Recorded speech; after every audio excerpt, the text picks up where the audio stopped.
자, 그래서 이제 그 다음에 배달에 두 영웅이 있는데 바로 다섯 번째 태호의 환웅의 막내 아들이 태호 복희입니다. 복희가 여기서 자리를 못 잡고 서토로 건너가서 중국을 개화합니다.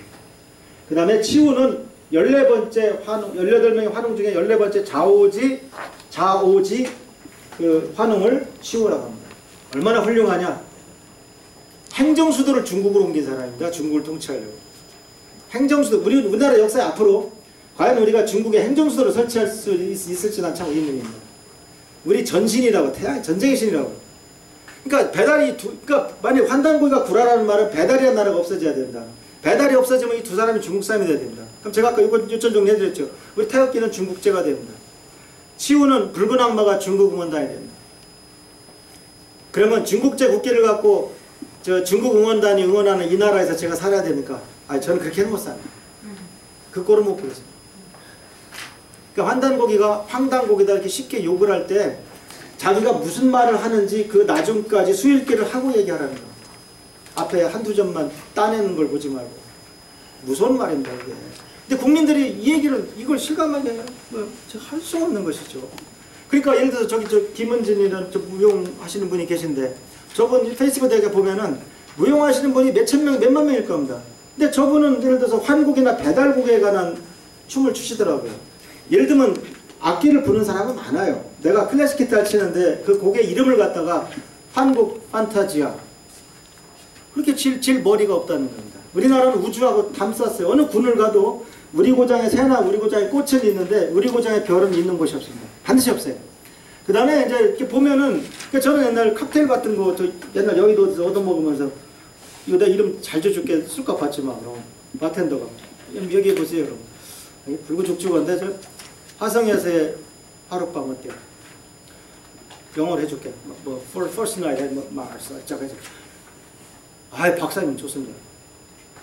왜냐면 우주를 갖다 쓸 생각을 못 한다니까 몇몇 사람들은. 그러니까 백두산 가서 사진을 찍어온 사람이 몇천 명인데 경치만 찍어왔지 어느 편집자가 그러더라고요. 1월 1일 신문에 첫 신문에 백두산 딱 내고 백두산을 배경으로 별이 이렇게 돌아간 사진 있지 않습니까? 시간 많이 노출되면 돌아간 거.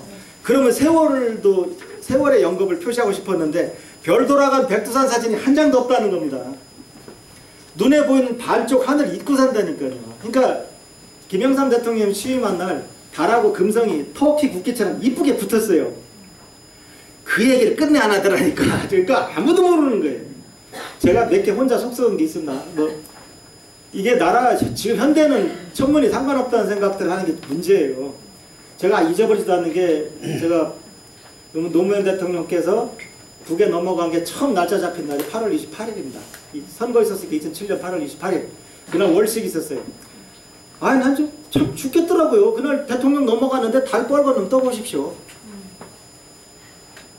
나중에 문제되면 왜 보고 안 했냐고 할 거 아니에요. 언제 지냐고 물어봐서 청와대에서. 아니 저는 저 차관급 기관장 6년을 해서 나라 시스템을 알아요. 그래서 내가 이거 얘기해야 되나 말아야 되나. 근데 다행히 그게 10월로 연기되면서 제가 휴 한 적이 있어요. 반드시 문제가 되고 일이 커지면 문책을 하는 거예요. 알잖아요. 그 다음에 이제 우루과이랑 축구를 할 때 그날 월식이 있었어요.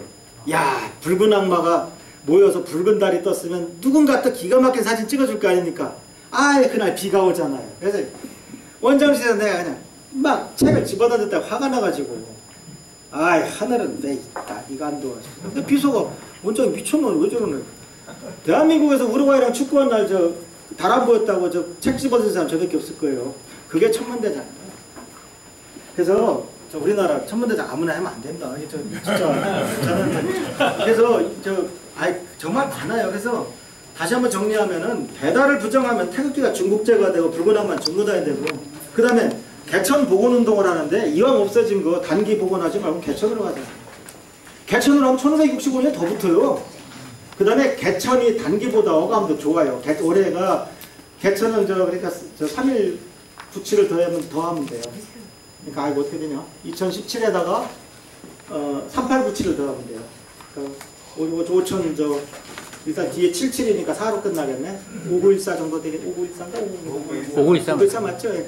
그러니까 있잖아요. 에이 그것도 몰라 그러는데 외우는 게 과학이 아니에요. 항상 계산해낼 수만 있으면 돼요. 뭐 꼭 숫자를 외우는 게 과학이라고 생각하는데, 뭐그 정도 외워야 된다만, 이게 항상 그 원리를 알고 있으면 항상 할 수가 있어요. 그래서 이게 개천으로 보고는 이왕 하늘을 하려면 개천 보아야 된다. 그 다음에 왜 자꾸 복잡하게 석에 쓰는데 그러냐는데, 무슨 소리 합니까? 일본은 왕 바뀔 때마다 연호가 바뀌어요. 소화에서 지금 평성으로 바뀌었는데, 이번에 일왕 죽으면 또 바뀌어요. 그 불편하다 일본은 아무도 없습니다. 북한 지금 주체 씁니다. 김일성 태어난 날부터 주체연도 쓴다고요. 그러니까 우리나라가 옛날 메이지 때 동양권은 다 버리라는 우리 공무원들 때 옛날에 우리 설을 없애려고 구정이라고 불렀던 겁니다. 구자, 옛 구자 써서 없애라 이거야. 일본 때부터 없애려고 했는데 무슨 소리 합니까? 우리가 제사를 다 음력으로 지내는데 우리가 어떤 뿌리 있는 민족인데. 국민의 저항으로 못 없앤 거예요. 그때 우리 공무원들이 잘못한 게 아니라 우리도 일본처럼 동양 걸 버려서 빨리 근대 국가가 돼서 우리도 좀 잘 살아보자는 우국 충정에서 그런 거지. 그게 악의가 있어서 그런 건 아닙니다. 근데 도저히 안 되니까 노태우 대통령 때, 설날 하루 놀았어요. 어르신들 알지만 민속의 날에 하루 놀았다고. 그랬다가, 아예 노태우 대통령 때 추석이랑 3일씩 놀게 갑자기 바뀐 것이죠. 얼마 안 된다, 그러니까. 그래서